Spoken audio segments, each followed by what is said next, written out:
Good day and welcome back to the Ottawa History Hub Podcast. This is the story of the man, the myth, and the legend of Big Joe Mufferaw.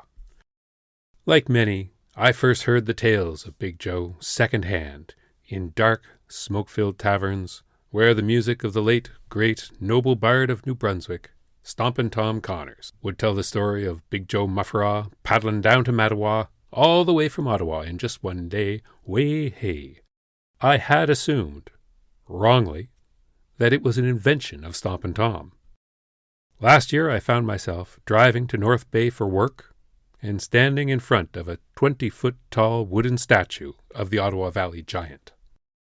It was the first physical representation of him that I'd seen in person. Big Joe was a character of flesh and bone, as well as of legend. Some historical characters are completely made up, like Prester John. Some are kinda based on real people, like King Arthur or Robin Hood. And some were real people whose stories got ahead of them, like fellow 19th century frontiersmen Daniel Boone and Davy Crockett. For Big Joe, he was a real person, with fantastical stories later attributed to him. So perhaps a better comparison in mimetic culture would be the late Chuck Norris. The man who slammed a revolving door, the man who killed 2 stones with 1 bird, a real person who had stories attributed to him, but nobody believed the stories. They were told for comedy rather than historiography. This episode is going to be divided into 2 sections. The man, where I talk about a human being who lived and died, and the myth, where I discuss some of the stories attributed to him and his enduring cultural significance. So first off, let's talk about the man. He was born in Montreal on 25 October 1805, in the Saint Laurent neighborhood of Montreal, the most densely populated suburb of the time. Throughout his life, he would always visit Montreal, and it was there that he'd eventually retire. His government name was Joseph Favre, dit Montferrand. A dit name is like a nickname for a last name, coming from the French dit, meaning say. Because there were so many Favres at the time, and so many Josephs, Montferrand, meaning Mountain of Iron, was a dit name for him, his father, and his grandfather too, who immigrated to New France with the Duke of Lévis to reinforce Montcalm during the 7 Years' War. After the war, Grandpa Favre, dit Montferrand, opened a fencing salon in the Faubourg Saint-Laurent. By the time that Joseph was coming of age, there were 10 gymnasia and a dozen boxing venues in Saint-Laurent. Many taverns were the host to such contests, as there was a huge vogue in what the English called the manly art at the time. Boxing in 19th century Montreal was not the same as the boxing of today. Today it's an Olympic sport, with referees, judging criteria, rules and regulations, and at the high end is a well-salaried sport. In the 1810s, it was a glorified hurly-burly, with contestants between the locals, the British Army stationed in Montreal, and the voyageurs returning from the interior. One of the common observations of Big Joe's pugilistic prowess was in noting that he kicked stronger than a horse. For those of you who don't follow boxing, kicking and headbutts, both of which would be familiar tools for the Mountain of Iron, are not normally included in regulation boxing. One day in 1818, 2 Englishmen fought, with the winner being declared the champion of Canada. A 13-year-old but 6'2" Montferrand challenged the winner and knocked him down with a single punch, to which the Englishman refused to continue. And with that, Joseph was the talk of the town going forward. 2 years later, while boxing in Kingston, he faced a man that his future biographer, Benjamin Sulte, described as a mulatto, who tried to headbutt Joe, who quickly raised his foot and broke the man's jaw in 4 places. According to the story, Mufferaw would run into his old Kingston adversary 10 years later in the Papineau market and found him to be unrecognizable. His leanness and his face frightfully battered gave him the appearance of a repulsive ghost, according to Sulte.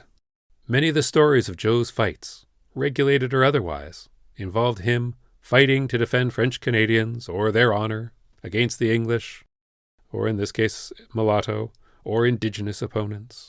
One would assume that growing up and learning to fight in a French neighborhood, most of his early opponents and sparring partners would have been his fellow Frenchmen. But the narrative that Sulte built was of Joe as the champion of Les Canadiens. Between ages of 15 and 17, both his parents died, and Joe left Montreal, taking up a position with the Northwest Company, where he got into a duel with a Métis officer from the competing Hudson Bay Company.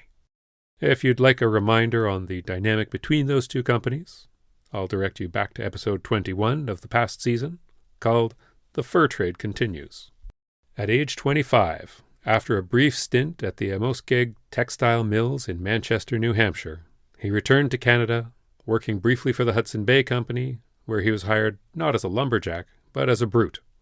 And so he was charged to escort payments from Montreal to the trading posts throughout the Ottawa River to Miscamin-Lake des Sables route. One day, near Lac des Sables, Mufferaw was accosted by 5 men while he was carrying a season's wages to the outpost. Our eponymous hero knocked out 3 and seized the other 2, bringing them to the local magistrate. Joseph's reputation was such that he was then hired on by lumber merchants Bowman and McGill and sent to the North River, a contributing river to the Ottawa. This brought him to the Ottawa Valley as a lumberjack foreman in the winter season and a raft captain in the spring. It was in the Ottawa Valley that Mufferaw encountered some recurring antagonists in his narrative, in the form of the Shiners from last week's episode. The Shiners were a violent Irish gang that operated in and around Bytown, raising cane across the valley and in town, that was based in the Irish lumbermen of the region, who were contesting jobs with the French Canadians, who were more commonly employed there.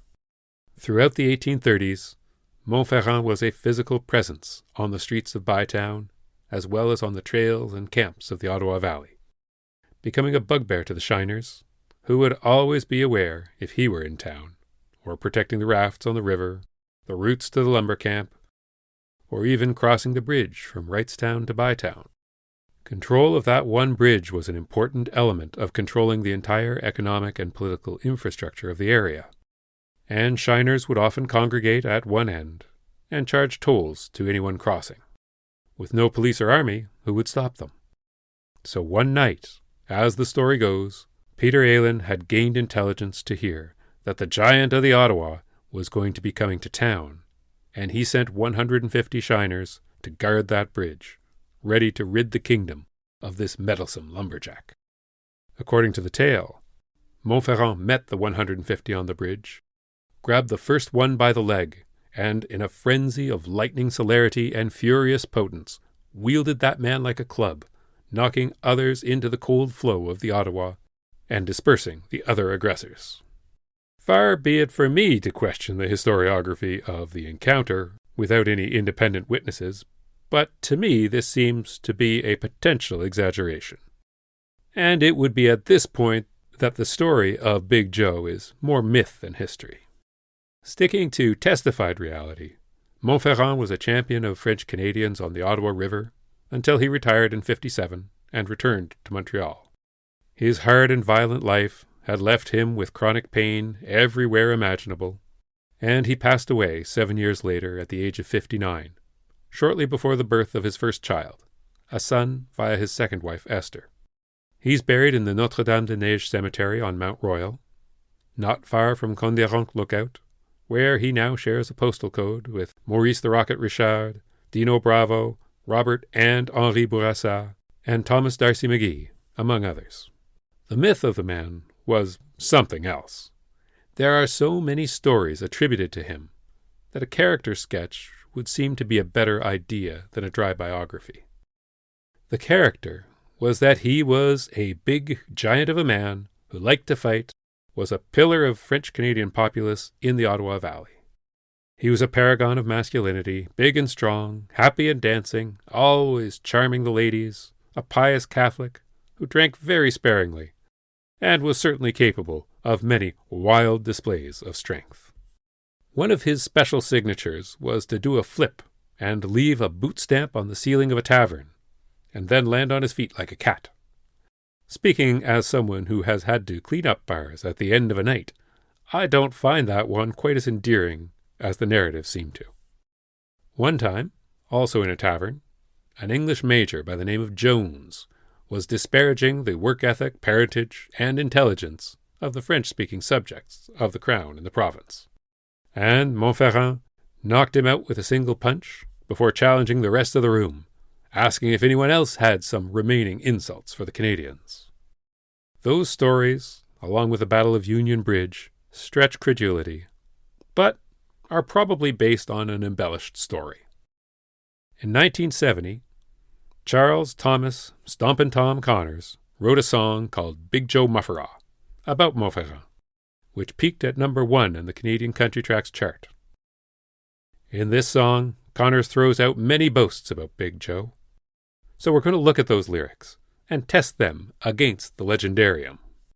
He said that he paddled into Mattawa all the way from Ottawa in just one day.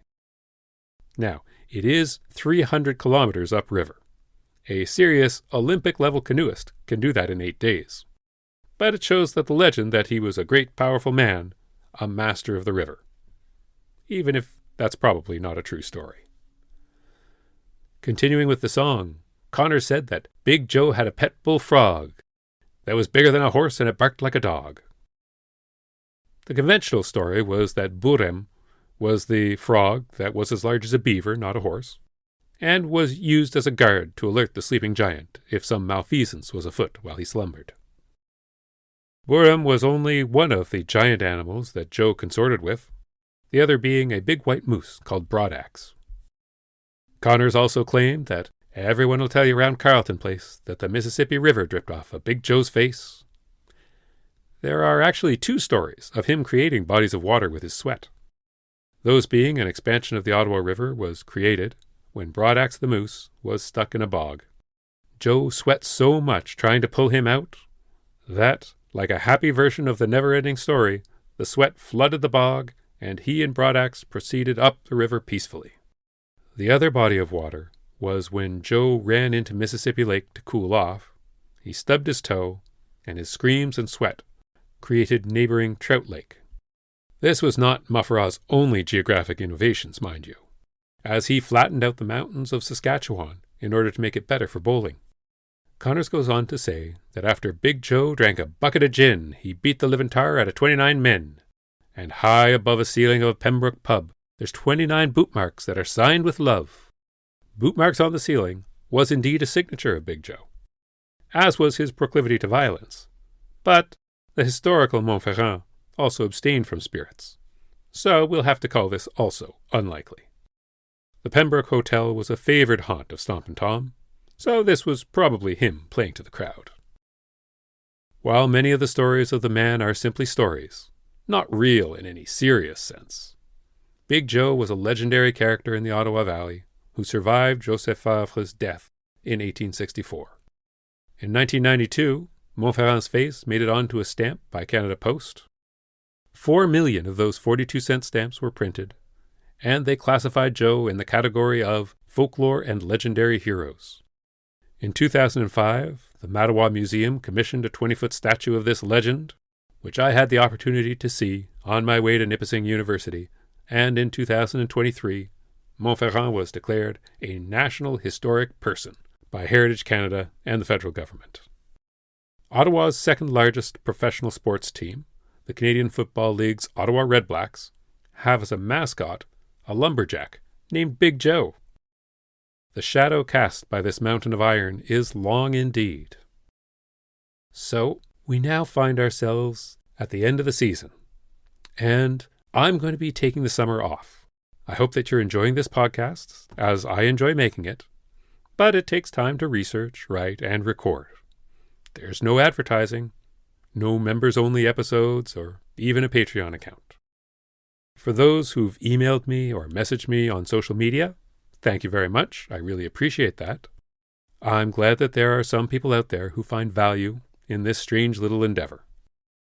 As I am taking a break for the summer, my reading list is open, and I enjoy reading historical fiction about Ottawa, and then reviewing it for the website. If you know of any good fiction books that have local interest, please let me know via my usual contact methods.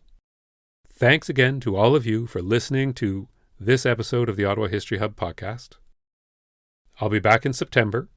If you'd like to contact me, ottawahistoryhub@gmail.com, on Facebook, Twitter X, or Blue Sky as the Ottawa History Hub, or go to ottawahistoryhub.com and go to the contact page there.